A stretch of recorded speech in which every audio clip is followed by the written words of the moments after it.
I am so sorry, Senator Glenn. Well, I'm the one that's sorry. It's my nature to be honest, and Now listen up, Roz. I'm gonna tell you what I did this for. back in those glory days, I was very uncomfortable when they asked us to say things that I didn't want to say and deny other things. I am so mad at you, Fraser. Oh yeah, well I'm mad too, so just bring it on. Some people ask, were you alone out there? We never gave the real answer, and yet we've seen things out there, strange things. This is my project, and I asked you not to try to take control, and now you've gone behind my back and done just that. Roz, you didn't even give me a fair shake. If I didn't, it was because I was trying to protect myself, because you can be so bossy sometimes. But we knew what we saw out there, and we couldn't really say anything, and the bosses were scared of this. They were afraid of War of the Worlds type stuff and about panic in the streets, and so we had to keep quiet. And now we only see these things in our nightmares or maybe in the movies, and some of them are pretty close to being the truth. All right, Roz. I'll admit that maybe I was being a little too assertive, all right? The least you could do is admit that perhaps you were a bit defensive. Well, maybe you're right. But it was because I was trying to prove that I could do this on my own. So I was shutting you out. I admit it. It was unfair, and I apologize. Accepted. Oh, Roz, come on. Our friendship is much more important to me than this documentary. Oh, it is to me too, Fraser. Look, about what I just said out there, can we just keep that between us? Oh, of course, Senator. Good. Well, oh, wait. You were recording all that? Well, yeah, but that's okay. We got plenty of tape. I'm gonna need that tape. A very telling video clip. Hey, what's up guys? Tyler here with Secure Team. So what you just saw was a small clip from a 2001 episode of the hit television show Frasier. And the man that you saw in the recording booth talking into the microphone was none other than the legendary astronaut and American hero, John Glenn. Now, for those of you who don't know, John Glenn, as I said, is a former astronaut and U.S. Senator from Ohio, my home state, in fact. And he became the first American to orbit the Earth in 1962. And sadly, Mr. Glenn passed away yesterday on the 8th. He was age 95, and so this video is not only dedicated to him and everything he accomplished, but to what he said, and more importantly, what he saw during his trips to space. Now, as I said at the beginning, this video clip here from the television show Frasier has a much deeper meaning than what you may see at face value when first watching it. Now, to the layman, and for those of the audience out there who really don't know anything about this topic, could care less about UFOs or aliens or whether we are alone in the universe, they, just like the studio audience in this clip, laughed at the fact that, well, during this scene, Mr. Glenn is left inside of the studio booth during a radio broadcast recording. And while Frasier and this other woman have stepped out of the booth to talk, and unbeknownst to them, Mr. Glenn continues talking about his trip to space during the Atlas and Mercury missions, and suddenly we begin to get a glimpse from Mr. Glenn as to what in fact he did see while up in space. And this is actually something that we have seen many times before on television during interviews where former astronauts or government workers, even the president, have given subtle and sometimes not so subtle clues and information into the secrets and cover-up of the alien phenomenon under the guise of comedy, where everything is taken nonchalantly and what is being said is meant to be taken as a joke. At least, that's the way it's hoped to be taken. And under the guise of laughter, it is quickly brushed off and forgotten. And again, we've seen this many times before, but we'll go more into that here in a second. So here in this 2001 episode of Frasier, Mr. Glenn begins talking about what exactly it was that he and the other astronauts had seen during their space flights. And once you ignore the canned studio laughter and push aside this whole comedy aspect, and you focus just on the words that he said, you quickly begin to notice that what he is saying here is very, very true. And it is something that has been said by countless other astronauts, government and military personnel, and really anyone who's ever given an interview where they have spoken about these secret things. So Mr. Glenn starts out by saying, back in the glory days, it was very uncomfortable to say things that I didn't want to say and to deny other things. Now, this is a hallmark of the UFO cover-up, and we have spoken many times before about the government's policy with its employees and how those employees are told to keep strictly quiet when it comes to what they've seen, what they've heard, and this is true especially with astronauts, including not only those who have simply orbited Earth, but those who have also walked on the moon. You are not to say a word about what you saw. And these people will be forced to sign non-disclosure agreements, gag orders, and many times will have been threatened and have the lives of their families threatened, along with their financial livelihoods if they ever did talk. So in short, they are told to deny. And not only that, but as Mr. Glenn said, to say things that they don't want to say.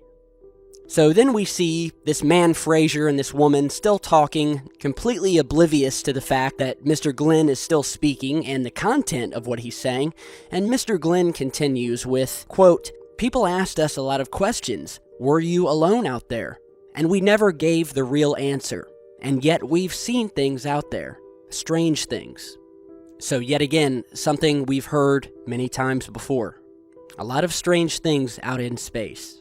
And this strange things quote has been muttered by many astronauts in the past.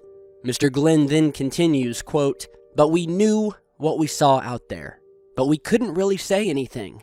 The bosses were scared about this, about War of the Worlds, and about panic in the streets, and we had to keep quiet. And now we only see these things in our nightmares or in the movies, and some of them are pretty close to the truth." Now this is a very telling quote, and again, correlates perfectly with what we've heard so many times before.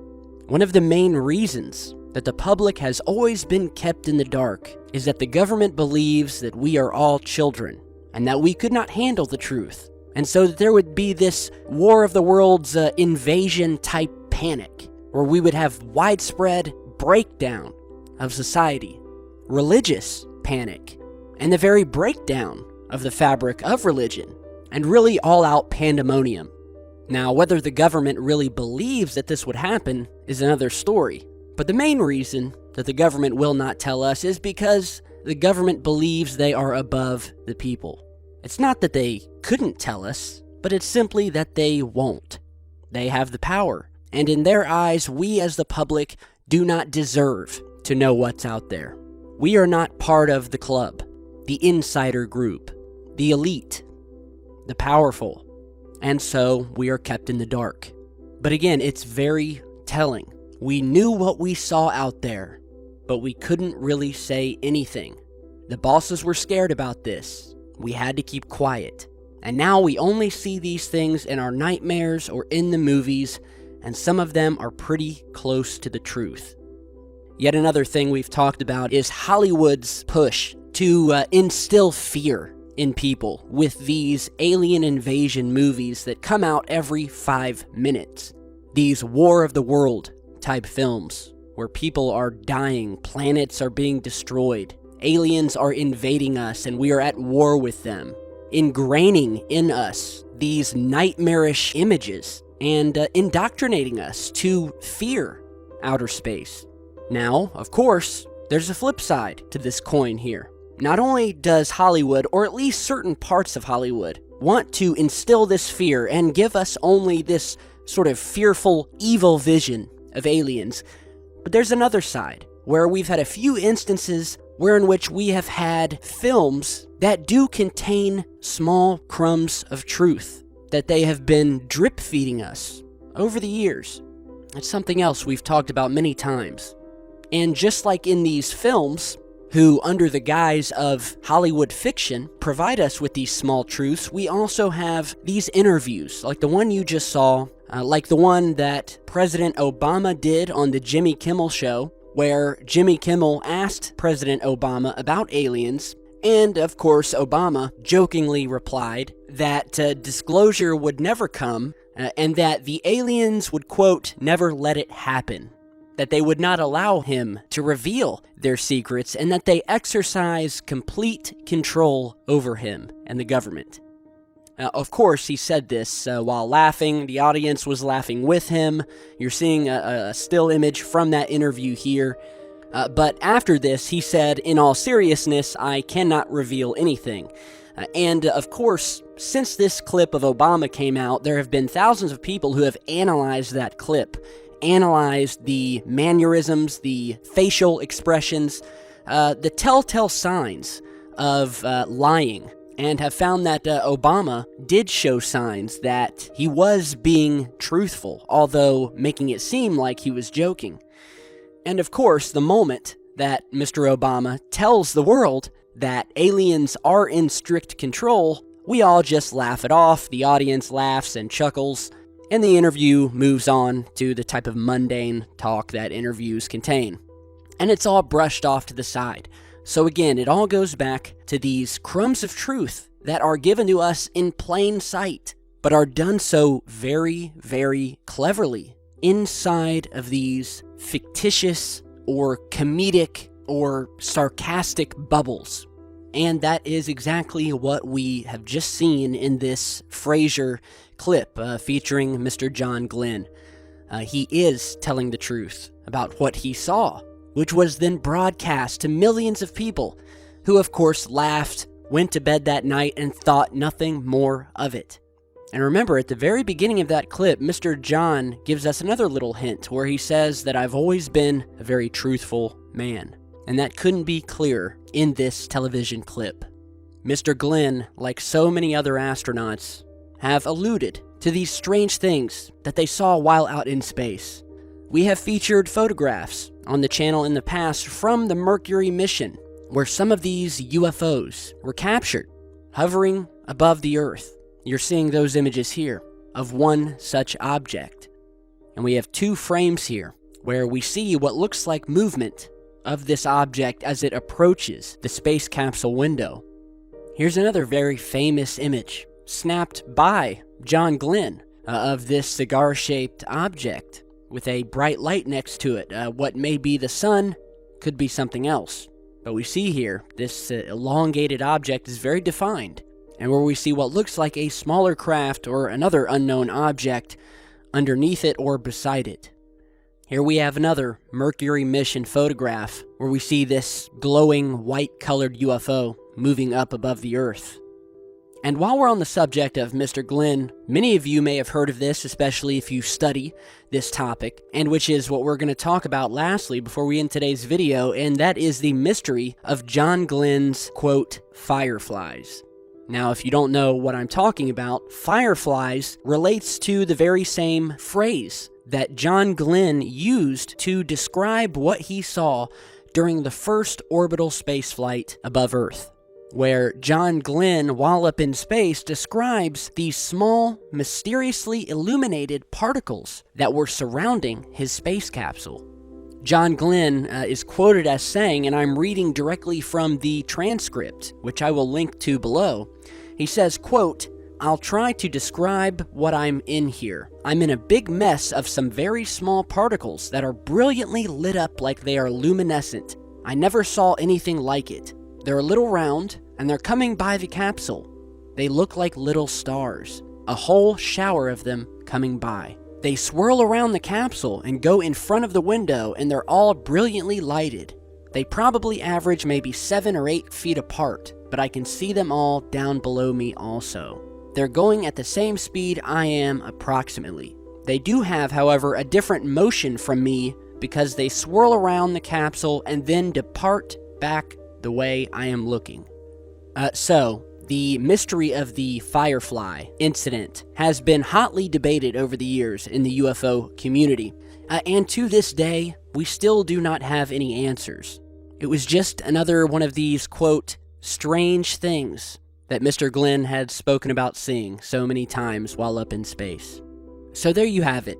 In memory of Mr. Glenn, who passed away yesterday, we have been given a small but glorious glimpse through this television clip into what he saw, and I have no doubt that he knew exactly what he was doing, and that he knew even after he had long since passed away, clips like this would still be studied, and those of us who know what's really going on would watch them and read what he said loud and clear. And for that, we are thankful. So, let me know what you guys think down in the comments below. Thank you for stopping by today. Throw me a like if you like the work I do. Be sure to subscribe and follow me on Facebook and Twitter. And feel free to stop by our online t-shirt shop and represent the team here. So be sure to stick around, and I will see you guys back very, very soon. Stay safe, guys.